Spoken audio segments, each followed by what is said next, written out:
Lou Thesz faithfully defended his world heavyweight championship. Rogers strut. Kowalski's got him right where he wants him.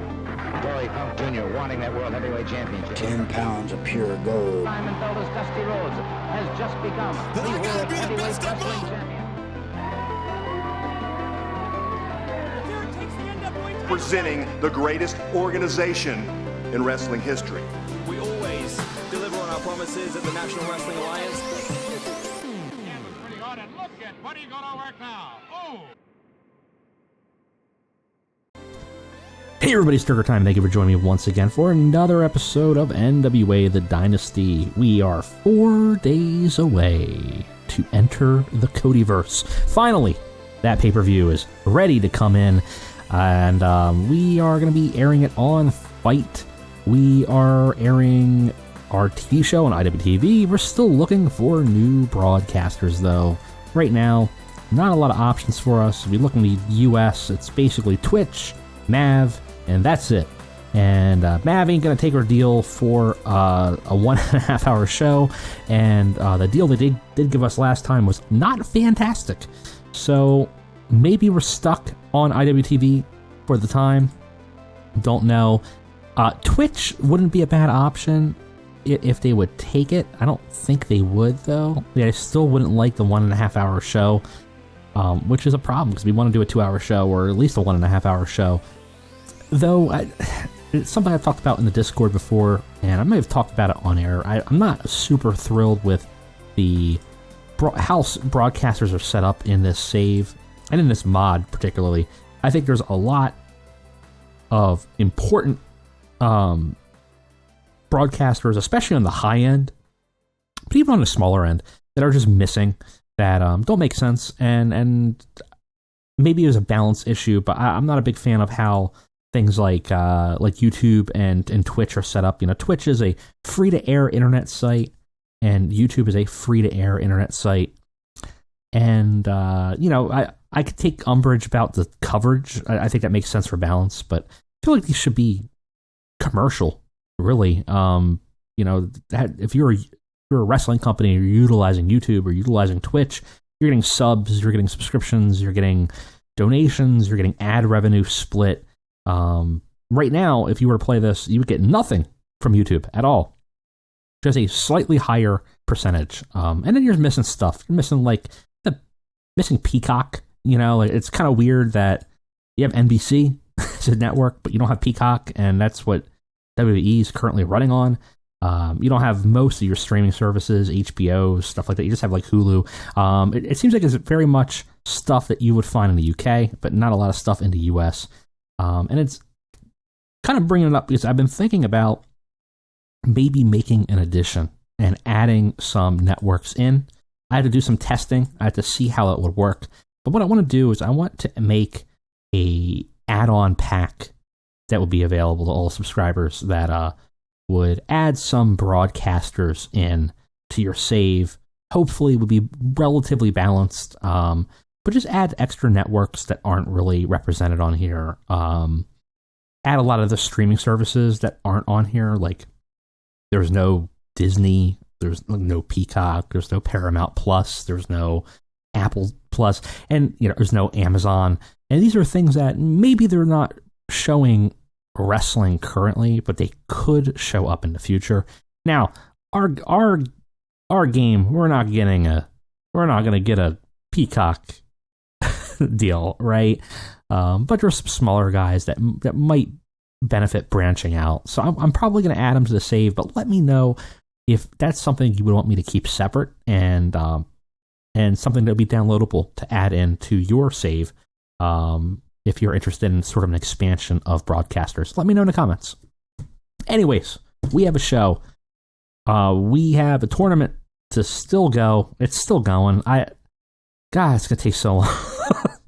I'm having fun with the round robin tournament, but what I really want is I want Ricky, I want Nick, I want Jake Fatu, I want Lance Art, I want all these guys out of this damn tournament so I can start to book them, because after this pay-per-view, we need to shift things around, and we're running into situations where we just don't have some of the people. And maybe what we're going to start to do is have them in a tournament, but also in some storylines. And because I desperately need to move some people in and start to utilize some of these guys elsewhere.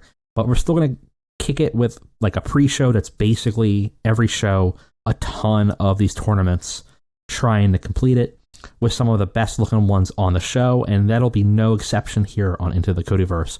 Well, we'll probably have 2 tournament matches on the show and a bunch in the pre-show just to try to move it forward. Anyways, let's get on to the pay-per-view, and hopefully it's successful. All right, it's time for Enter the Cody-Verse. We have some backstage incidents, some wrestling court. Roy Knight accused of making a mess backstage. Arn Anderson shows him the Glock, and he straightens up his act. Ricky Morton and Tim Storm Jr. having a little protege tips being passed along Tim Storm. Pretty good. Going to be good for us there, hopefully. We're going to continue to meddle. We're going to continue to try to smooth things over with Nick Aldis and Ricky Starks, not Robert Gibson. There, that's the right one. Will it work? Backfired. Oh, no. Okay, so we actually made it far worse. That's not great, but that is what it is. We're going to have our show on Fight. Minimum qualities at 28. Should be fairly easy to achieve. And we are going to be in the Southeast. We're going to run wherever. Only 629 fans. A very, very small pay-per-view. But not a lot of requirement. Maybe we'll make some money out of this. We'll see. We're running low on money, but we got about 5 months left to capital. We'll have to see. All right. Absent workers, nothing important yet. Still injuries and contracts that haven't begun. So with that out of the way, let's go ahead and let's book this show and catch you guys on the flip for Enter the Cody-Verse.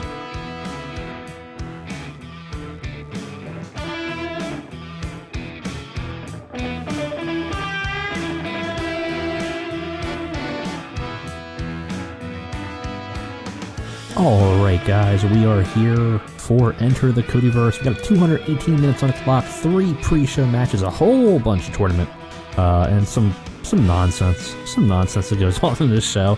Let's go ahead and get on with it and see what this pay-per-view has in store for us.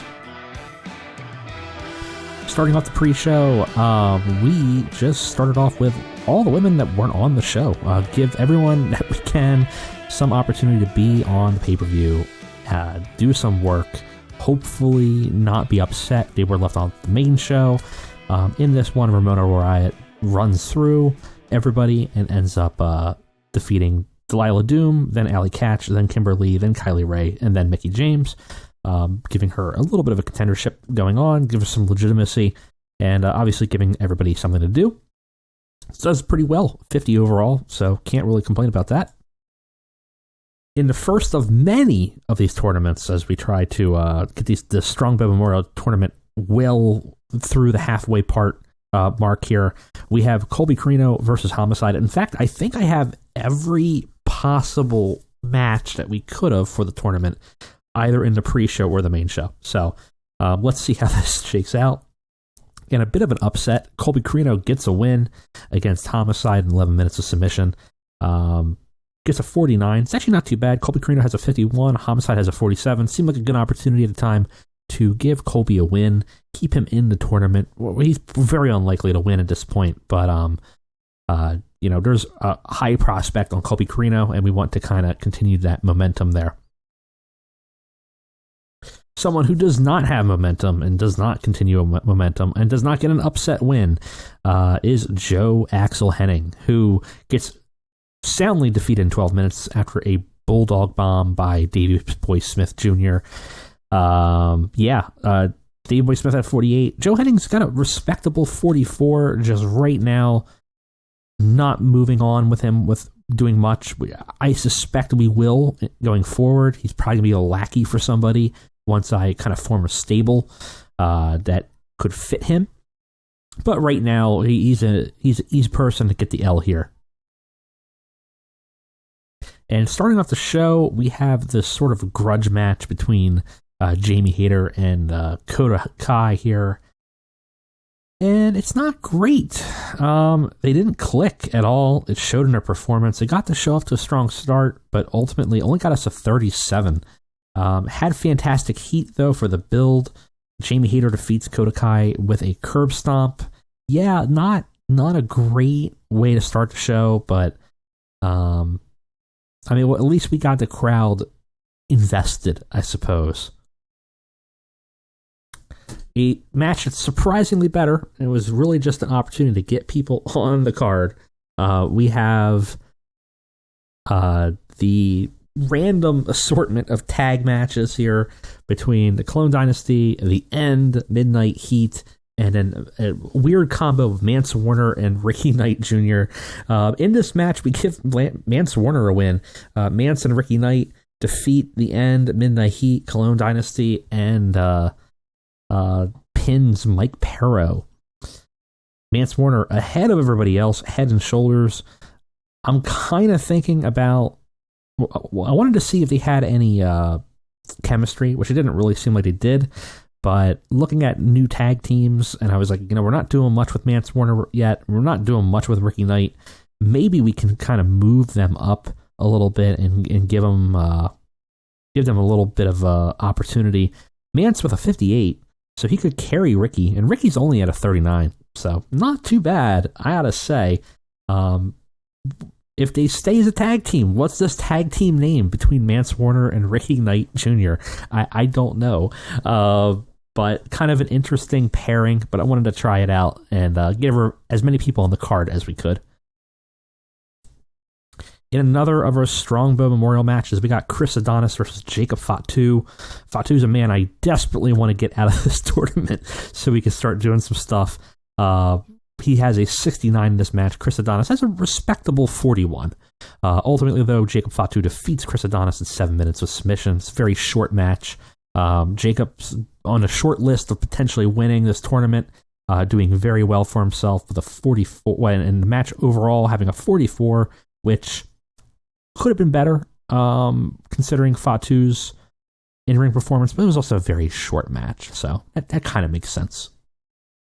And also got the crowd hotter. Oh, this is going to be a weirdness. So Aaron Stevens, part of a trios match. We don't know who the hell is supposed to be in the trios match. It was never announced. That's because no one was actually signed for it. And Aaron Stevens finds out and is very upset. And he's upset about Danhausen, the lackey of Warhorse, his other partner, because he said Danhausen was supposed to be the one to book the match, and now it doesn't look like they're going to be on a pay-per-view. So Danhausen says he's going to fix it. Come with me. I'm just going to find people to fight. It's fine. And then Danhausen goes around and he starts pulling some people and talking to them. And eventually he meets a backstage guest, Bully Ray. And he goes, Bully Ray, yeah, my friends, they need to fight you. Bully dismisses him, turns back around, and starts talking to Glacier.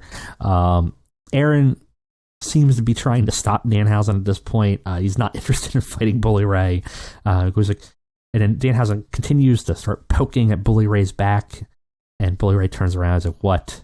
He goes like, they want to fight you, and they called you a bitch, and they said you're the third best Dudley. And Bully Ray, finally being upset, goes, okay, fine, I'll fight you. And he goes away to find some partners. And so Aaron Stevens is now very upset at Danhausen as he has been thrown into a match that he really did not want. This actually does okay. 54, everybody in here does pretty okay. It's a little bit of a comedic relief, which is sort of what their whole group is right now. So, it kind of does its job on the card here. A no DQ match that is absolute horseshit. Tim Storm Jr. versus QT Marshall. The storyline is finally over. 31. Had good heat. Had somehow allegedly decent wrestling. Tim Storm Jr. defeats QT Marshall in 12 minutes. QT is a very giving performer, allows Tim Storm to go over. Tim Storm has a 29. QT Marshall has a 43. We advance the storyline. We get the crowd buzzing with this match, believe it or not. It's bloody. Tim Storm Jr. goes to some dark places and pulls out a chair, starts hitting QT with a chair. Afterwards, yes. After that, in another pretty boring segment, Tim Storm comes out of the announce booth to celebrate with his son. QT Marshall's in the corner all bloody. Tim Storm Jr. still holding his chair. He's beat up and bloody. His dad raises his hand up. He's so proud of him after having a really hellacious match. And Storm's just holding that chair, just looking exhausted. After his hands held up, he walks over to QT in the corner. And he's talking to him off mic. QT's kind of slumped down in the corner, kind of shocked that he lost a little bit. He looks up at Tim Storm, nods. Storm Jr. offers him a hand to kind of help him up and trying to offer that sign of sportsmanship, the thing that QT doesn't like. QT doesn't like nice Tim Storm Jr. He doesn't show that ruthlessness, even though in this match he went to that dark place. He showed QT that he has that darkness in him. He turns his back away from QT and to face his father. His father's celebrating. His father turns around. His father goes down to the ground. Tim Storm Jr. had struck Tim Storm Sr. with the chair across the back, the crowd gasping as Jr. repeatedly attacks his father over and over and over again, leveling him to the ground. QT just laughing and slinking away, walking towards the back without even caring. Storm Jr. contemplates looking at his father, a little hint of remorse about what he did, but ends up turning and getting out of the ring and following QT to the back. Tim Storm Jr.'s story's not done, damn it. Can't get I'm gonna make Tim Storm Jr. over. It's the last thing I do. So Tim Storm has now betrayed his father, has joined QT Marshall, potentially has joined the Nightmare Factory. Unfortunately, the segment only gets a 34. We first change a gimmick for Tim Storm Jr., which was apparently awful. We give him a Black Hatter gimmick. He's going to go a little bit of a cowboy. He gets a great rating for that. That's awesome because he had a very poor rating before. He has a realistic gimmick. Unfortunately, it's a large penalty to charisma during matches, which he has none, so it'll be okay. Our plan here is to give Tim Storm Jr. a manager to be heel, to build him up, be part of QT's group, maybe even go into a feud with Tim Storm himself, and try to build him as a heel to build him up and continue that momentum. The turn, of course, was a complete success. Very good. I'm not happy about the segment, but honestly, it was about as best as we were going to get. My hope for a crowning achievement for a match was like 40, and the segment I was hoping for like a 40-45. So it's underplayed, but I didn't expect much out of it, to be honest. We do end the storyline, but obviously we'll be starting a new storyline with Tim Storm, and we need to find a manager for him. Ricky Starks versus Lance Archer, another Strongbow Memorial tournament match, trying to give all the big names in the tournament an opportunity on the pay-per-view. In this tournament match, which underperforms, I gotta say. This was a cool-down match. At this point, I figured we needed something to cool people down a little bit. Ricky Starks and Lance Archer have a bit of a slower match. It's a little more methodical. It's not the type of match you would expect from Lance Archer. And so, rating-wise, it's not shocking that it didn't do as well as we would expect. But overall, it's not too bad. Ricky Starks defeats Lance Archer in a 19-minute match, gets a submission on Lance Archer. It's a much slower, much more David and Goliath story, with Ricky Starks being overpowered by Lance, but eventually outsmarting him. And Ricky has a 51. Lance has a very good 61. Lance, of course, benefiting from being in amazing form. Very excited about getting all these guys out of this tournament and into the main event. But Ricky has got a lot of wins now in this tournament. I think 4. I think he might be in the lead right now. Now, there's other people that aren't too far behind. We'll have to take a look. But Ricky is starting to pull away from the pack in this round robin. Afterwards, Ricky gets on the mic, does what he does, just cuts a promo about how he's going to not plan on knocking everybody else down. Does not matter how big they are. Does not matter if they wish him death. Does not matter if they're a giant bull. He will go after everybody. He's not afraid of anybody. His only goal is to get to the end and become the television champion. He invents a new catchphrase during this. Don't know what it is, but he says something funny. Got the crowd hotter. We started to build back people after that cool down, which was perfect, and ultimately does a really good segment. What isn't a good segment is this pay-per-view tag match. We knew this was going to be bad. This was a mistake from the beginning, but here we are, and we were too committed. We were pot committed on this. We knew this was going to go bad. This was the 5th time of this matchup, and it needed to be hotter. We're here at the final. Von Erichs defeat the Order to retain. We're never doing this again. Von Erichs versus the Order. Von Erichs win. Von Erichs maintain and continue our defense number 1 of the tag titles. The Knights have 29s. Von Erichs are pretty okay. We're done with the story. I'm just so happy we're done with this story. Oh, man. What a poor match. I'm surprised I didn't get a warning for this. I did a comedy match, which apparently was a little too long, and that makes sense. We have Aaron Stevens, Colt Cabana, and Warhorse with Danhausen as a manager on the side, facing Bully Ray and Dustin Rhodes, who came out to help Bully Ray, and for some reason, Glacier. Glacier has a 20, Dustin has a 62, Bully Ray has a 44, everybody else has about 50s. It's a comedy match. It was just there to kind of pace things out a little bit differently. It doesn't do very well. That's a big bummer, but I didn't want to do the Colognes again and risk a penalty. And, I thought maybe Glacier could do better than a 20. I guess not. So we're stuck at 35. Afterwards, we redeem it a little bit with some character work. Aaron Stevens is furious for the loss. Bully Ray defeats the team.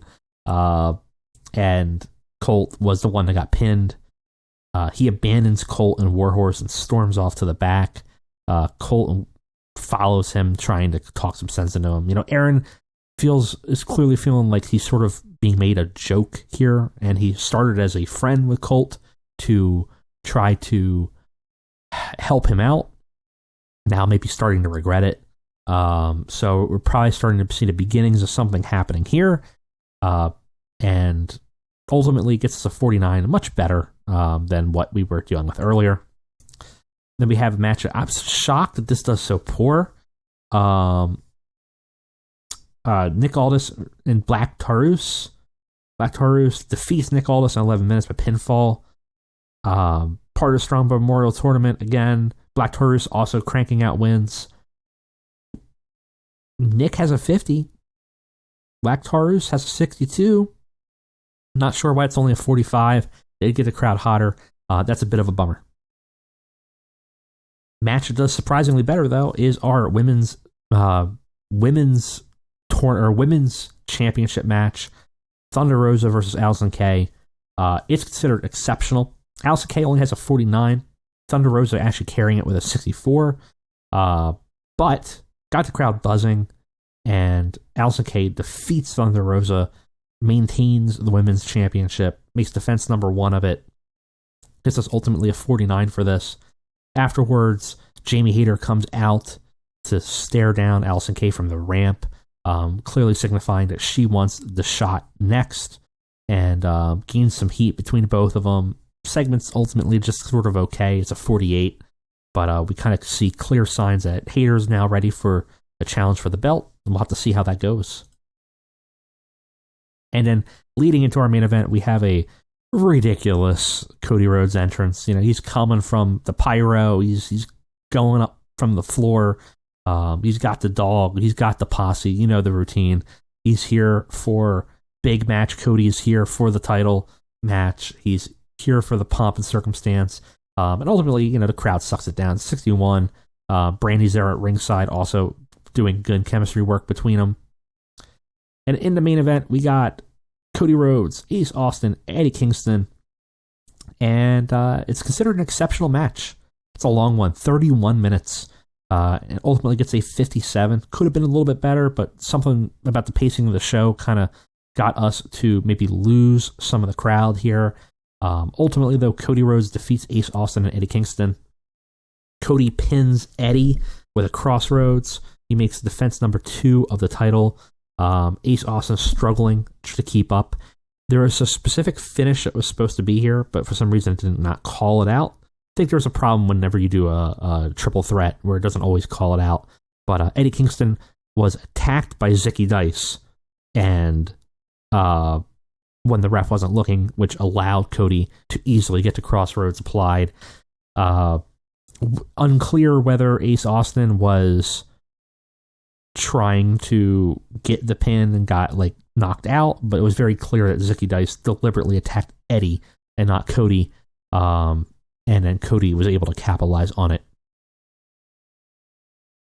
And in our main event, or in our post-match for the main event here, we have sort of just a breakdown of what happened. There's interference, led to an easy pinfall for Cody. He celebrates. Kingston looking very mad, obviously. Kingston's not done. Ace Austin had gotten his shot and failed, and we were kind of left with not sure where the next steps of this are. But obviously, it's not over between the three of them in some capacity or another. So we end the show with that, with a 62. Show itself, I'm thinking we're going to be like a 58, 55, a little worse than we were hoping for. Could have really used that 60, but we had some really random stuff here. Now, the pay-per-views are going to be a little bit weaker, probably, just because of our philosophy of trying to get as many people on the card as possible. So that's not shocking to me in the slightest. But it's certainly a little bit lower than we would expect. We will make a speech. I don't think anyone's upset. Cody's still kind of irritated about being left off a show, so I'm going to give him some praise. We'll do the same for Tim Storm Jr. And let's go Jamie Hayter. Give a hug. There you go. Cody's pleased. Tim Storm Jr.'s pleased. Hayter's pleased. All right, let's see what we got here. 14,000 viewers for the pay-per-view. It's 0.02. Not horrible. It was considered awesome. So even though it was a little bit of an underperformer for what our standards were, it ultimately did pretty well for us. Actually, it looked like it gave us a little bit of a financial bump, too. We're still hemorrhaging money, but we made about almost 10 grand from the pay-per-view. So, not horrible. Not too bad. Again, I don't mind losing the money. Eventually, we're going to need to not anymore. But if we can kind of get to small as fast as possible, the better it is for us. So I'm willing to spend some money there to get there. And we're not far off. We're at 34. I think a couple more shows will be into the small category. That should also open us up with some opportunities to potentially get some bigger broadcasters, which I'm hoping for. Anyways, that was it for me today. Thank you guys for watching, and I'll see you next time for another NWA Dynasty.